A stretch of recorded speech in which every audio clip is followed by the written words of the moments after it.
This is the Anna Phil Interviews. I'm here on a beautiful sunny day with Melanie Gulliver. Melanie, hello. Nice Hello, to see you. Tell me about the PWN. What is it? The PWN is the Professional Women's Network. We're a global network.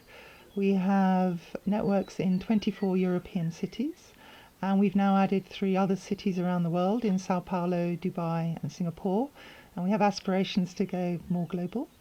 So we exist to help women in their careers, to advance in their careers. We would particularly like to see more women at board level positions, and we would generally like to see more equality between men and women, not just in salaries, but in accepting that we have differences, but that those differences are complementary. Now, you're the president of the Nice branch of the PWN. What are the responsibilities that come with that role? Well, they seem to be growing all the time, but the general responsibility is obviously to encourage the local membership base, to look for sponsors, corporate sponsors, either financial sponsors or event sponsors or publicity sponsors, and to come up with some interesting events which will aid women, as I said, with their self-development, to share knowledge. We have an amazing base of knowledge within our existing memberships, and just generally I think to be a nice close-knit community of women who are there to support other women. And anybody can join the network? We do have certain rules. We would like people who have university degrees and who have shown a clear career progression. There are exceptions, obviously some may be students doing an MBA, say, for example, but we look at each application individually, and very occasionally we turn people away, but usually we do allow most people to join because they already meet our requirements before they apply. Now, from what I see, Melanie, you're a bit of an entrepreneur. Please tell me a bit about that. Yes. Well, I moved to the area about 16 years ago. Before that, I was a chartered accountant in the UK, working for the BBC. I luckily came into some inheritance, which allowed me to give up the day job. And now I am back really to doing a bit more on the figures side, where I help start-up businesses come up with a really good business plan, either for themselves so that they know what their path is, or if they want to go to investors to get extra investment money. And is that something you've got to be passionate about? So have you got to be passionate in the business to invest in it? Do you mean me personally? Yes. Personally, yes, I would feel I need to be passionate about the business.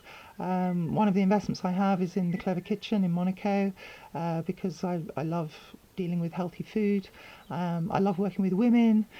Another investment which is looking like it might take off has nothing to do with food, and it's because I really believe in the person who's running it. So I'm either passionate about the business or I'm passionate about the person, and I think either one can be really attractive, not just to me but to other investors as well.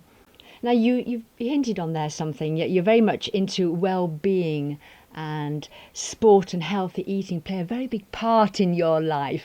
Do tell me more about that. Yeah, well, about 2 years ago now, and I can't quite realise why, I started to put on some weight.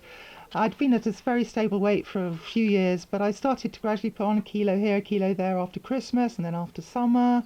And then I decided this is enough, you have to do something.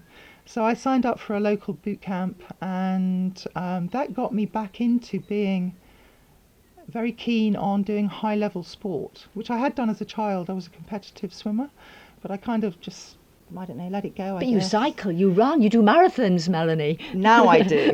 That's where it all started, though, with the boot camp, because we were told that once a week we should do an extra session, and that should be a running session. And I said, I'm sorry, I don't run. I have a bad back. I can't run. So what can I do? So I was told, well, go and swim, but don't just do, 100 lengths or whatever. You've got to do it fast. And so it was back to being like a competitive swimmer, where you did 100 metres as fast as you can. And I really got back into enjoying that speed aspect in the pool. And then, of course, I thought, hold on a minute, I'm supposed to really be running. So I thought, oh, I'll start running. And that was hard and is still very hard for me. But that took me into doing the triathlon. So yes, I've just done my first long distance triathlon. It took me 3.5 hours, but I'm really impressed with myself that I managed to finish it. And next Sunday I'll be running the semi-marathon in Nice for the first time, with a view to running the full marathon from Nice to Cannes in November this year. So diet plays a big role then? Yes, I believe it does. I think most coaches and nutritionists would argue that diet plays 80% of the role in being a fit, healthy person, and the training is actually only 20% worth. I have been on a path to become more and more vegan over the last 3 years. I now eat fully vegan at home, and we were discussing earlier, I know the problems that you have in France with restaurants. I sometimes do eat fish and very occasionally chicken when I go out, but I would advise most people to move towards a more vegan diet, A, for health, and B, because studies show that the planet will survive and we can feed more people on the planet if we all adopt a more vegan, or at least eat less meat, lifestyle. Now, what are the key points for you when you're juggling your role as a mother and as a busy businesswoman? Well, I have to say, I have to thank my husband because he really is the house husband, and I think my role would be twice as hard if he wasn't around to collect the children from school, feed them in the evenings when I go out to meetings. But I think it's very hard dealing with the guilt. I don't know why, but the children still seem to believe that mum is the person who should be there, even if their father's there. I get the questions from my kids, are you going out again, mum? Oh, what's your meeting about tonight, mum? Why can't you be home? And I think it is difficult for me and for many other women to just deal with that guilt aspect. But I believe that I am achieving something, or trying to achieve something, that's very important to me. And therefore I believe also that I do devote time to my children. I take my holidays and I'm fully with them. And I just have to say, it's the balance. It's finding the balance, yeah. And I do try not to be out for more than 2 evenings a week, so that I feel that I am at home quite a lot of the time. Doesn't always work out, but I listen to the top business people, and quite a lot of them do say they are very strict with their time, and they make sure that they are home in the evenings, and I try and maintain that lifestyle. Having said that, when I'm at home, I might well be on the computer, so it's not necessarily at fault there. The quality time with my children that I should be having, but at least I feel I am there. If they want to come and ask me a question, then they can. Now, Melanie, if you could influence the world in some small way, what would you do? I wouldn't think small for a start. I knew you'd say that. I like to have big ideas and think big. And one of the big ideas, which is just taking off actually, and I do really want it to be a big idea.